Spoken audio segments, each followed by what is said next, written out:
15 октябрда өтө турган президенттик шайлоого талапкерлигин коюуну каалаган жарандардын саны 30га чамалады. Алардын көбү өзүн өзү көрсөтсө, калганын саясий партиялар сунуштаган. Серепчилердин баамында азырынча тигил же бул талапкер президент болуп калышы мүмкүн деп айтуу кыйын. Бирок эл арасында жүргүзүлгөн сурамжылоого караганда, кийинки мамлекет башчысы элдин камын ойлогон, таза, өндүрүшчү, эң негизгиси айыл чарбасын колдоого алган, кыйраган завод-фабрикаларды кайрадан жанданткан, жаратман, жаш президенттин болушун каалашат. Бул туурасында элдин пикирин кабарчыбыз барып угуп келди. Кыргызстанда президенттик шайлоо 15 октябрда өтөт. Талапкерлигин көрсөтүүнү каалаган жарандар БШКга 1 августка чейин арыз тапшырышы керек. Бүгүнкү күндө президенттик жарышта ат салушу ниетин билдиргендердин саны 30га жетти. Алардын көбү өзүн өзү көрсөтсө, калганы саясий партиялар сунуштаган.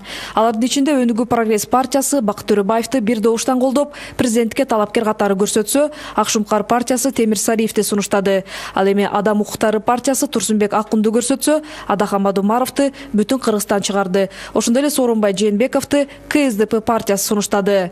Кыргызстанда президент болууну эңсегендер эмне үчүн көп? Мамлекет башчы болуу жоопкерчилиги ошончолук эле арзанбы? Өлкө лидери болууга мыйзамдын укук бергенинен сырткары да кандай артыкчылыгы бар? Талапкерлигин көрсөткөн адамда кандай сапаттар, жоопкерчилик болушу керекпи? Же болбосо келечектеги президент кандай болушу керек? Кандай мамлекет башчысы болушун каалайсыз деген суроо менен эл арасында сурамжылоо жүргүзүп көрдүк.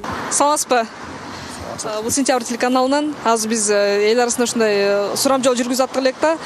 Өзүңүз билгендей алдыда президент шайлоо келип атпайбы? Анан сиз келечекте президентти кандай элестетесиз? Кандай президент келиш керек Кыргызстанга? Кыргызстанга азыр ушу айыл чарбаны түшүнгөн, экономиканы түшүнгөн, биздин көп жарандарыбыз айыл жеринде жашайт, 60-70%. Бүт бардыгы ушу жер айдап, дыйканчылык менен тиричилик кылышат. Ошолорго бир техника жагынан жардам берген, ушу мүдөлөрүн жакшы түшүнгөн адам керек да. Саясатка көп аралашпаган. Биздики мамлекетибиз агрардык мамлекет. Ушу айыл чарбасын түшүнгөн, биздин талабыбыз ушул да. Элдин дыйкандарга ушу жакындан жардам берген, ушу элдин көйгөйүн түшүнгөн адамды күтүп атабыз да. Ошону колдоп берсек, ушундай адамды алып келсек деген биз бул жерде шаар жеринде, кала жеринде көп нерсе билинбейт. Бул айыл жергесинде эң негизгиси ушу техникалар болсо, ар кандай ушу аграрды түшүнгөн адамды алып келсек, бизде бир чоң жылыш болот эле да. Президент деген өзүн жаш, прогрессивдүү, бизди жаштарды да колдой турган президент болуш керек. Алдыга биз дагы умтулуп, биздин көйгөйлүү маселебизди чече турган президент болуш керек. Ошондой келечекте президентти күтөбүз. Кудайым буйруса, өзүбүздө бар андай талап, ошо президентти колдоп кетебиз деп ойлойбуз. Биздин Кыргызстанда жумуш орун аз. Ошондуктан чет өлкөгө кетип атышат да. Чет өлкөлөрдү биз бияка кайрадан алып келишибиз керек. Ал үчүн заводдорду, мурдагы калган заводдорду эле орнотушубуз керек. Ошон үчүн ошол заводдор менен иштей алган, ошол кура алган жакшы, татыктуу президентти шайлашыбыз керек. Келечекте президентпи? Ата салтын улаган, кыргыз салтын туу туткан,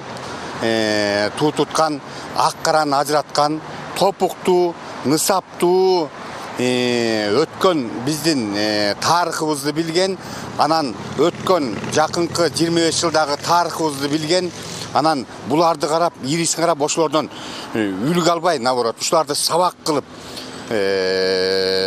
жыйынтык чыгарган киши керек да. Анткени көрбөдү булар акыркы 30 жылда эмне гана кылышпады булар. Үзөн куш каркыра кетти. Беттери тултуйбай туруп, тултуй кайра келип президент болом деп атышат бүт баары. Президент, который будет думать о людях, о простом народе. Президент, который будет заботиться о стране, чтобы она процветала, чтобы она была благополучна. Сегодня этого нет. Өткөндөгү президенттик шайлоодо 87 адам көрсөттү эле. Азырынча 30га жакыны ат салуушка даяр экендиктерин билдирип жатышат. Бирок 1 августка чейин алардын саны 100гө жетиши мүмкүн дегендер да бар.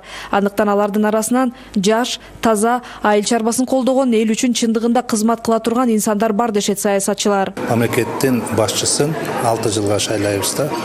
Анан ошо мамлекеттин башчысынан Кыргыз мамлекетинин мындан аркы өсүшү, өнүшү, ошону баары тең көз каранды болот экен да. Ар бир балким жөнөкөй ошо элдин арасында бир таланттуу жигит жүргөндүр.